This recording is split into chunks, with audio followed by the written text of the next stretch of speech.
जय श्री राम। शुरू करते हैं। श्लोक नंबर 64।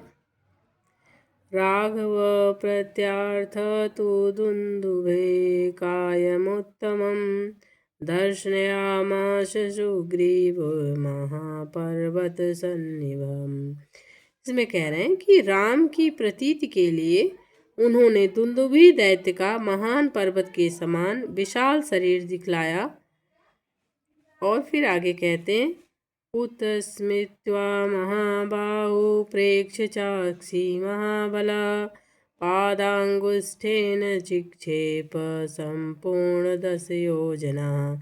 महाबली महाबाहु श्री राम ने तनिक मुस्कुराकर उस अस्थि समूह को देखा और पैर के अंगूठे से उसे 10 योजन दूर फेंक दिया।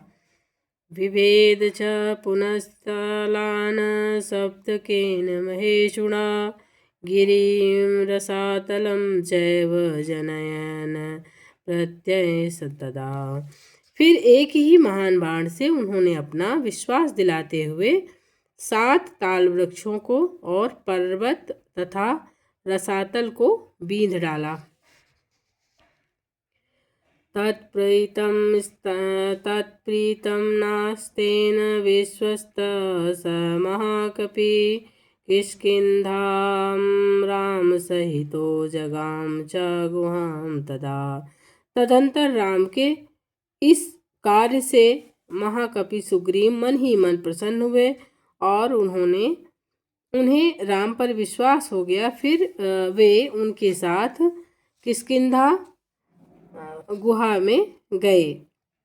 ततो अगर्जध्वरीवर सुग्रीवेयो हेम पिंगला तेन नादेन महता निर्जगाम हरीश्वरा अनुमान्य तदा ताराम सुग्रीवेण समागता निजधान च तत्रेणं से शरणेकेन राघवा। वहाँ पर सुवर्ण के समान पिंगल वर्ण वाले वीरवर सुग्रीव ने गर्जना की। उस महानाद को सुनकर वानर राज वाली अपनी पत्नी तारा को आश्वासन देकर तत्काल घर से बाहर निकला और सुग्रीव से भिड़ गया। वहाँ राम ने बाली को एक ही बाण से मार गिराया। तथा सुग्रीव वचनाद्धत्वा बालीन माहवे सुग्रीवमेव तद्राज्ये राघव प्रत्यपादयत। सुग्रीव के कथनानुसार उस संग्राम में बाली को मारकर उसके राज्य पर राम ने सुग्रीव को ही बैठा दिया। स च सर्वान् समानीय वानरान् वानरसभा दिशा प्रस्थापयामास दिदृक्षर्जनकात्मजाम्। तब उन वानरराज ने भी सभी वानरों को बुलाकर जानकी का पता लगाने के लिए उन्हें चारों दिशाओं में भेजा। ततो गृद्धस्य वचनात् सम्पातेन हनुमान बलिः शतयोजन वितीर्णेन पोप्लुवे लवराणवम्। तो कह रहे हैं कि तत्पश्चात संपाति नामक गिद्ध के कहने से बलवान हनुमान जी 100 योजन विस्तार वाले क्षार समुद्र को कूदकर लांघ गए। तत्र लंकां समासाद्य पुरी रावण पालितां ददर्श सीतायां ध्यायन्तीं शोक वनिकां गताम्। वहाँ रावण पालित लंकापुरी में पहुंचकर उन्होंने अशोक वाटिका में सीता को चिंतामग्न देखा। निवेदयित्वा विज्ञानं प्रवर्ति विनिवेद्यता च समाश्चवास्य च वैदेही मर्दयामास तोरणम्। तब उन्होंने विदेह नंदिनी को अपनी पहचान देकर राम का संदेश सुनाया और उन्हें सांत्वना देकर उन्होंने वाटिका का द्वार तोड़ डाला। पंचसेनाग्रगान् हत्वा सप्तमन्त्रिसुतानपि शूरमक्षं च निष्प्रवश्य ग्रहणं समुपागतः। फिर 5 सेनापतियों और 7 मंत्री कुमारों की हत्या कर वीर अक्षय कुमार का भी कचूमर निकाला। उसके बाद वे जानबूझकर पकड़े गए। अस्त्रेणोन्मुक्तात्मानं ज्ञात्वा पैतामहाद्वरात् मर्षयन् राक्षसान् वीरो यन्त्रेणिस्तान् यदृच्छया। ब्रह्मा जी के वरदान से अपने को महापाश से छूटा हुआ जानकर भी वीर हनुमान जी ने अपने आप को बांधने वाले उन राक्षसों का अपराध स्वेच्छा से सह लिया। ततो दग्ध्वा पुरी लंकामृते सीतां च मैथिलीं रामायां प्रियमाख्यातुं पुनरायान् महाकपिः। तत्पश्चात मिथिलेश कुमारी सीता के अतिरिक्त समस्त लंका को जलाकर वे महाकपि हनुमान जी राम को प्रिय संदेश सुनाने के लिए लंका से लौट आए।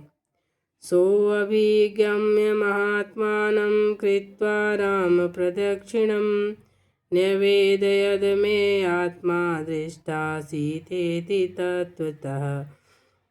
अपरिमित बुद्धिशाली हनुमान जी ने वहां जाकर महात्मा राम की प्रदक्षिणा करके यों सत्य निवेदन किया कि मैंने सीता जी का दर्शन किया है। तत्सुग्रीव सहितो गत्वा तीरं महोदधे समुद्रं क्षोभयामासं शरैरादित्य सन्निभे। इसके अनंतर सुग्रीव के साथ भगवान राम ने महासागर के तट पर जाकर सूर्य के समान तेजस्वी बाणों से समुद्र को क्षुब्ध किया। दर्शयामास चात्मनं समुद्र सरितां पतिः समुद्रवचनाच्चैव नलं सेतुमकारयत्। इसमें कह रहे हैं कि तब नदीपति समुद्र ने अपने को प्रकट कर दिया और फिर समुद्र के ही कहने से राम ने नल से पुल का निर्माण करवाया। तेन गत्वा पुरी लंका हत्वा रावण माहवे राम सीतामनुप्राप्य परां व्रीडामुपागमत। उसी पुल से लंकापुरी में जाकर रावण को मारा। फिर सीता जी के मिलने पर राम को बड़ी लज्जा हुई। तामुवाच ततो राम पुरुषं सजन संसदि अमृष्यवाणां सा सीता विवेश जलम सती। तब भरी सभा में सीता के प्रति अपनी मर्मवेदी वचन कहने लगे। उनकी इस बात को सह न सकने के कारण साध्वी सीता अग्नि में प्रवेश कर गईं। ततो अग्निवचनात् सीतां ज्ञात्वा विगतकल्मषां कर्मणा तेन महता त्रैलोक्य सचराचरं सदैव वर्षिगणं तुष्टं राघवस्य महात्मनम्। इसके बाद अग्नि के कहने से उन्होंने सीता जी को निष्कलंक माना और महात्मा रामचंद्र जी के इस महान कर्म से देवता और ऋषि सहित चराचर त्रिभुवन संतुष्ट हो गया। बभौ रामः संप्रहस्तं पूजितः सर्वदेवते अभिष्य च लंकायां राक्षसेन्द्र विभीषणम् कृतकृत्यस्तदा रामो विज्वरः प्रमुमोदः। फिर सभी देवताओं से पूजित होकर राम बहुत ही प्रसन्न हुए और राक्षस राज विभीषण को लंका के राज्य पर अभिषिक्त करके कृतार्थ हो गए। उस समय निश्चिंत होने के कारण उनके आनंद का ठिकाना ना रहा। देवताभ्यो वरं प्राप्य समुत्थाप्य च वानरान् अयोध्यायां प्रस्थितो रामः पुष्पकीर्ण सुहृद्वतः। यह सब हो जाने पर राम देवताओं से वर पाकर और मरे हुए वानरों को जीवन दिलाकर अपने सभी साथियों के साथ पुष्पक विमान पर बैठकर चढ़कर अयोध्या के लिए प्रस्थित हुए। भरद्वाजाश्रमं गत्वा राम सत्यपराक्रमम् भरतस्यान्तिके रामो हनुमन्तयं व्यसर्जयत। भरद्वाज मुनि के आश्रम पर पहुंचकर सबको आराम देने वाले सत्य पराक्रमी राम ने भरत के पास हनुमान को भेजा। पुनराख्यां जल्पन सुग्रीव सहित स्तदा पुष्पकं तत्समारूह नन्दीग्रामयो तदा। इदं पवित्रं पापघ्नं पुण्यं वेदश्च तथा। पुष्पक फिर सुग्रीव के साथ कथा वार्ता करते हुए पुष्पकारूढ़ होकर वे नंदीग्राम को गए। नंदीग्रामे जटां हित्वा भ्रातृभिः सहितो अनघः रामः सीतामनुप्राप्य राजं पुनरवाप्तवान्।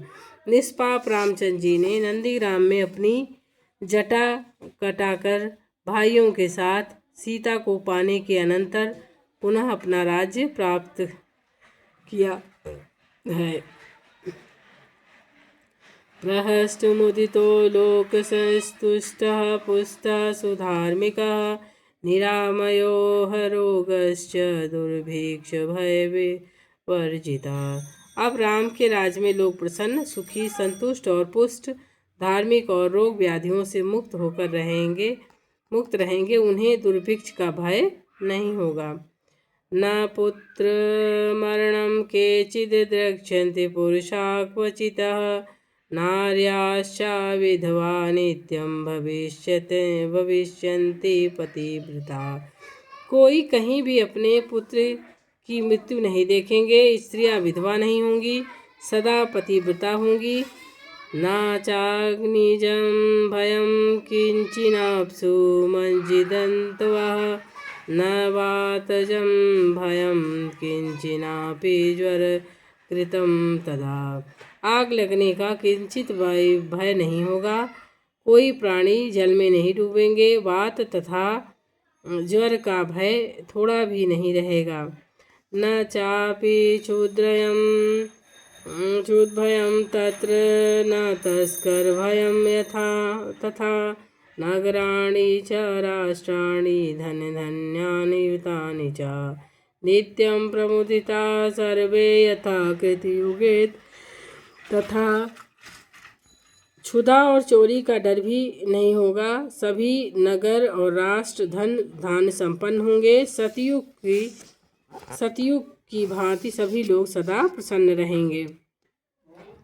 अश्वमेधश्च तैरिष्टवा च बहुसुवर्णके गवां कोट्ययुतं दत्त्वा विदभयो विधिपूर्वकम् असंख्येयं धनं दत्त्वा ब्राह्मणेभ्यो महायशा राजवंशान् शतगुणान् स्थापयिष्यन्ति राघव।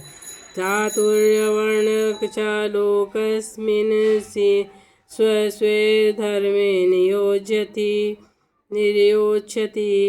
महायशस्वी राम बहुत ही सुवर्णों को दक्षिणा वाले 100 अश्वमेध यज्ञ करेंगे। उनमें विधि पूर्वक विद्वानों को 10,000 करोड़ गौ और ब्राह्मणों को अपरिमित धन देंगे। 100 गुने राजवंशों की स्थापना करेंगे।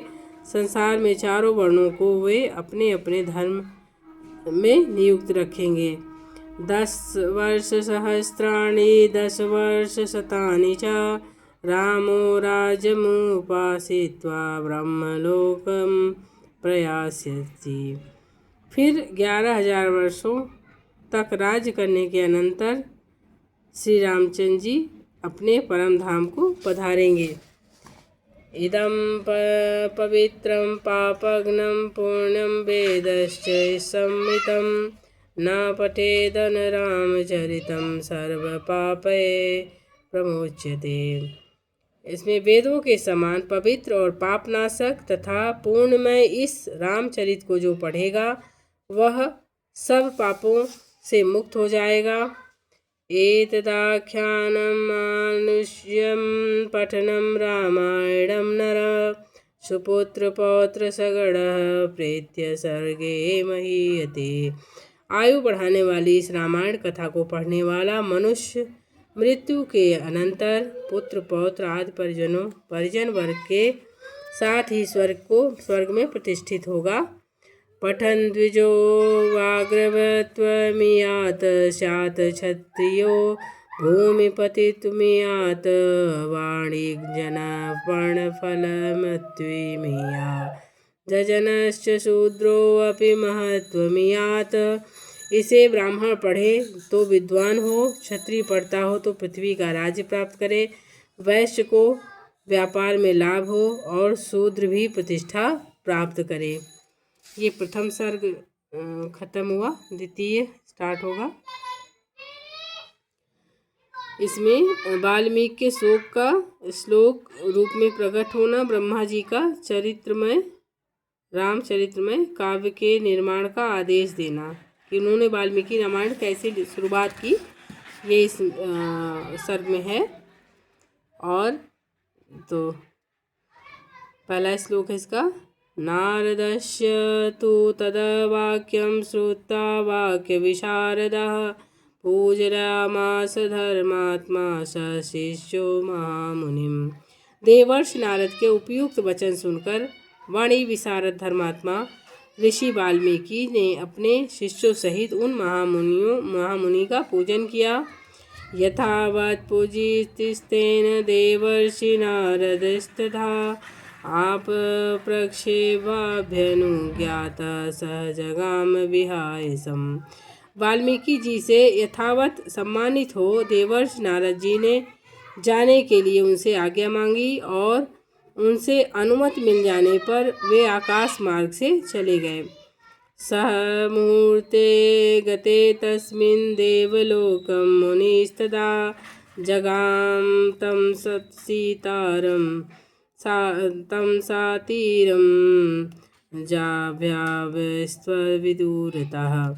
इसमें कह रहे हैं जो उनके देवलोक पधारने के 2 ही घड़ी बाद वाल्मीकि जी तमसा नदी के तट पर गए, जो गंगा जी से अधिक दूर नहीं थी।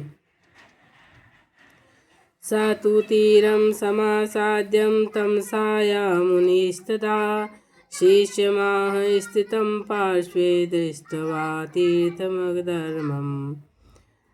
तमसा के तट पर पहुंचकर वहां के घाट को कीचड़ से रहित देखकर मुनि ने अपने पास खड़े हुए शिष्य से कहा, अकर्दमिदं तीर्थ भारद्वाज निशामया रमणीयं प्रसन्नाम्बो सन्मनुष्यमनो यथा। भरद्वाज देखो, यहाँ का घाट बड़ा सुंदर है, इसमें कीचड़ का नाम नहीं है। यहाँ का जल वैसा ही है जैसा स्वच्छ है जैसा सत्पुरुष का मन होता है।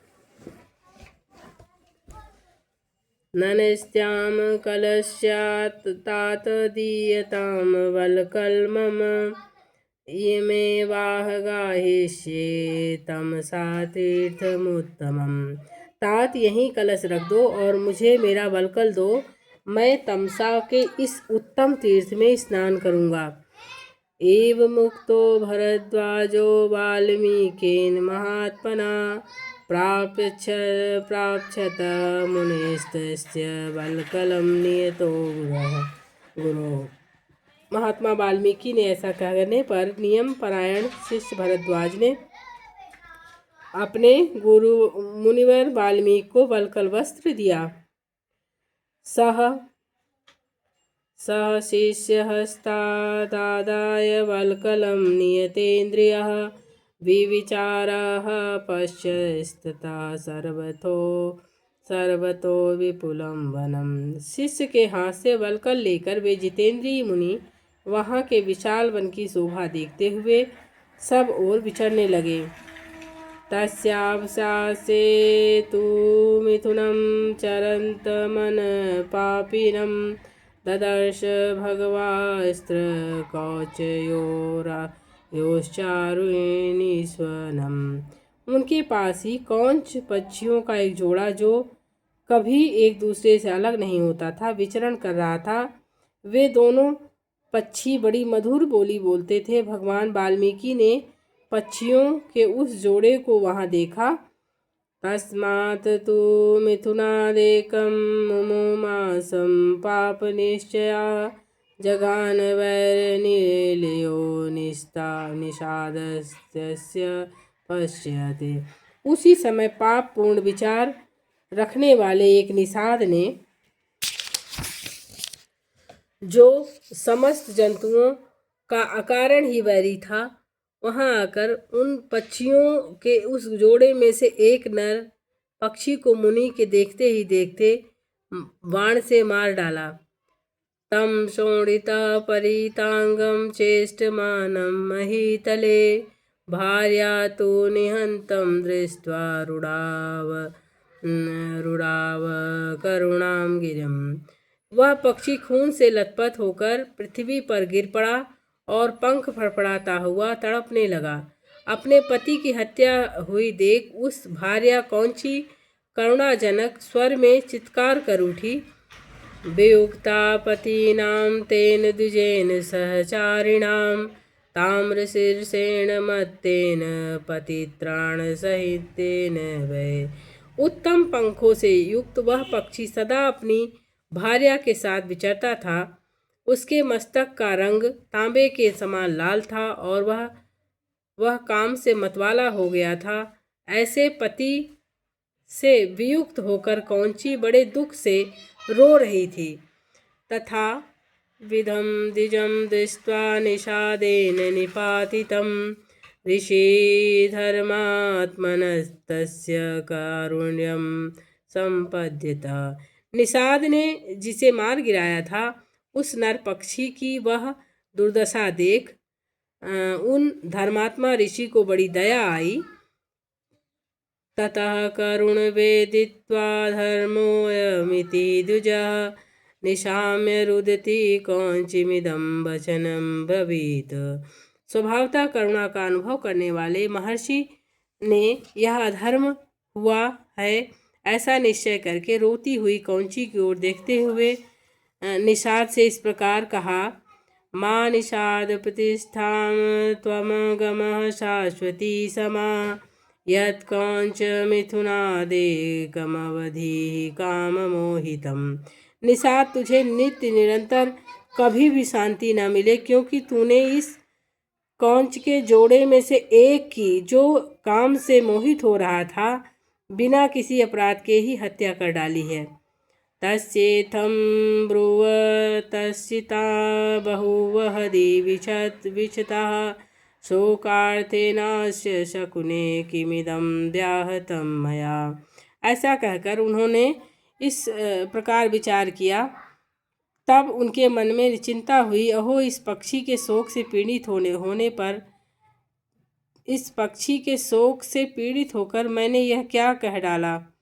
चिंतयन् च महाप्राणश्च कारमन्ति मान्मतिं शिष्यं चैवाब्रवीत वाक्यमिदं स मुनिपुंगवः। यही सोचते हुए महाज्ञानी और परम बुद्धिमान मुनिवर वाल्मीकि एक निश्चय इस पर पहुँचे और अपने शिष्य से इस प्रकार बोले। पादबद्धो अक्षरा समस्त तंत्री लय समन्वितः शोकार्तस्य प्रवर्तो में न श्लोको भवतु नान्यथा। तात, शोक से पीड़ित हुए मेरे मुख से जो वाक्य निकल पड़ा है वह 4 चरणों में आबद्ध है। इसके प्रत्येक चरण में बराबर बराबर यानी 8-8 अक्षर हैं। अतः इसे वीणा के लय पर गाया भी जा सकता है। अतः मेरा वचन श्लोक रूप में छंद में आबद्ध काव्य रूप या यश रूप में होना चाहिए, अन्यथा नहीं। शिष्यमस्तु तस्य ब्रुवतो मुनेर्वाक्यम् उत्तमं पति प्रतिजग्राह संतुष्ट तस्य तुष्टो अभवत् मुनिः। मुनि की इस उत्तम बात को सुनकर उनके शिष्य भरद्वाज को बड़ी प्रसन्नता हुई और उन्होंने उनका समर्थन किया, करते हुए कहा, हाँ, आपका यह वाक्य श्लोक रूप ही होना चाहिए। शिष्य के इस कथन से मुनि को विशेष संतोष हुआ। शोकभिषेकं ततः कृत्वा तीर्थे तस्मिन् यथाविधि तमेव चिन्तयन्तमुपावर्त वै मुनि। तत्पश्चात उन्होंने उत्तम तीर्थ में विधि पूर्वक स्नान किया और उसी प्रकार का विचार करते हुए वे आश्रम की ओर लौट पड़े। भरद्वाज स्थिता शिष्यो विनीता श्रुतवान् गुरो कलशं पूर्णमादाय पृष्ठतो अनुजगामः। फिर उन्होंने उनका विनीत और एवं शास्त्रज्ञ शिष्य भरद्वाज भी वह जल से भरा हुआ कलश लेकर गुरु जी के पीछे पीछे चला। सह प्रविश्याश्रमं पदं शिष्येण सह धर्मविता उपविष्ट कथाश्चान्यास्कारा ध्यानमाय स्थिता। शिष्य के साथ आश्रम में पहुंचकर धर्मज्ञ ऋषि वाल्मीकि जी आसन पर बैठे और दूसरी दूसरी बातें करने लगे, लेकिन परंतु उनका मन जो था वो श्लोक की ओर ही लगा हुआ था। तो आज गाम ततो ब्रह्मलोक कर्ता स्वयं प्रभु चतुर्मुखो महातेजा दृष्टुम च तम मुनि पुंगवम। इतने में ही अखिल विश्व की सृष्टि करने वाले महासमर्थ महातेजस्वी चतुर्मुख ब्रह्मा जी मुनिवर वाल्मीकि से मिलने के लिए स्वयं उनके आश्रम पर आए। वाल्मीकिर्थं तं दृष्ट्वा सहसोत्थवाय वाग्यता प्राञ्जलिः प्रयतो भूत्वा तस्थौ परम विस्मिता। उन्हें देखते ही महर्षि वाल्मीकि सहसा उठकर खड़े हो गए और वे मन और इंद्रियों को वश में रखकर अत्यंत विस्मित हो हाथ जोड़े चुपचाप कुछ काल तक खड़े ही रह गए, कुछ बोल न सके। पूजयामास तं देव पाद्यार्घ्यासन वंदनय प्रणम्य विधिवचनेम पृष्ठवा चैव निरामयम्। तत्पश्चात उन्होंने पाद्य अर्घ आसन और स्तुति आदि के द्वारा भगवान ब्रह्मा जी का पूजन किया और उनके चरणों में विधिवत प्रणाम करके उनसे कुशल समाचार पूछा। अथोपविश्य भगवानासने परमार्चिते वाल्मीकये च ऋषे संदिदेशानं ततः। भगवान ब्रह्मा जी ने एक परम उत्तम आसन पर विराजमान होकर वाल्मीकि मुनि को भी आसन ग्रहण करने की आज्ञा दी। ब्रह्मणा समुनुज्ञाता सोऽपि पाशितदास वापिसदासने उपविष्टे तदा तस्मिन् साक्षाल्लोकः पितामहे तद्गतेनैव मनसा वाल्मीकिर्ध्यानमायि स्थिता पापात्मना कृतं कष्टं वैरग्रहणबुद्धिनां यत्तादृशं चारुणं कौंचहन्याद कारणात्। ब्रह्मा जी की आज्ञा पाकर वे भी आसन पर बैठे। उस समय साक्षात लोक पितामह ब्रह्मा जी सामने बैठे हुए थे, तो भी वाल्मीकि का मन उस कौंच पक्षी वाली घटना को ही लगा रहा। वे उसी के विषय में सोचने लगे, ओह, इस जिसकी बुद्धि वैर भाव को ग्रहण करने में लगी ही रहती है, उस पापात्मा व्याध ने बिना किसी अपराध के ही वैसे ही मनोहर कलरव करने वाले कौंच पक्षी के प्राण ले लिए। सोचन्नेव पुनः कौंचीमुपश्लोकमिमं जगौ पुनरन्तर्गतमना भूत्वा शोकपरायणः। यही सोचते सोचते उन्होंने कौंची के आर्तनाद को सुनकर निषाद को लक्ष्य करके जो श्लोक कहा था उसी को फिर ब्रह्मा जी के सामने दोहराया। उसे दोहराते ही फिर उनके मन में अपने दिए हुए सांप के अनौचित्य का ध्यान आया तब वे शोक और चिंता में डूब गए। तमोवाच ततो ब्रह्मा प्रहसन मुनिपुंगवम् श्लोक एवास्त्वयं बद्धो नात्र कार्या विचरणा मच्छन्दादेव ते ब्राह्मण प्रवत्तेयं सरस्वती। ब्रह्मा जी उनकी मन स्थिति को समझकर हंसने लगे और मुनिवर वाल्मीकि से इस प्रकार बोले, ब्राह्मण, तुमने मुंह से निकला हुआ यह छंदोबद्ध वाक्य श्लोक रूप में ही होगा। तुम्हारे मुंह से निकला हुआ यह छंदोबद्ध वाक्य श्लोक रूप में होगा।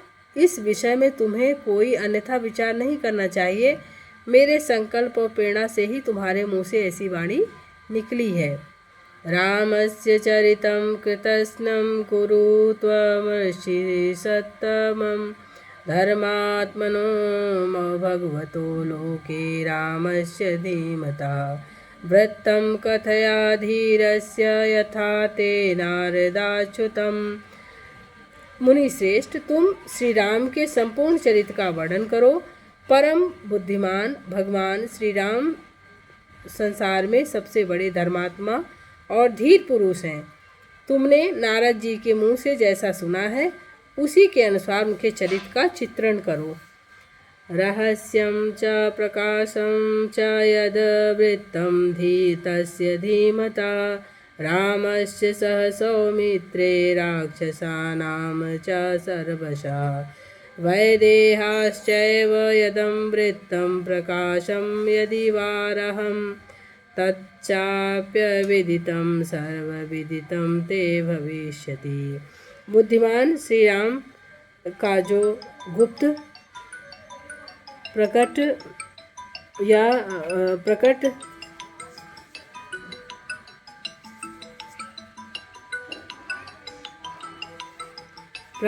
वृत्तांत है तथा लक्ष्मण, सीता और राक्षसों के जो संपूर्ण गुप्त या प्रकट चरित्र हैं वे सब अज्ञात होने पर भी तुम्हें ज्ञात हो जाएंगे। शेष कल पढ़ेंगे। जय श्री राम। इसके आगे का श्लोक नंबर 35 से कल पढ़ेंगे। जय श्री राम।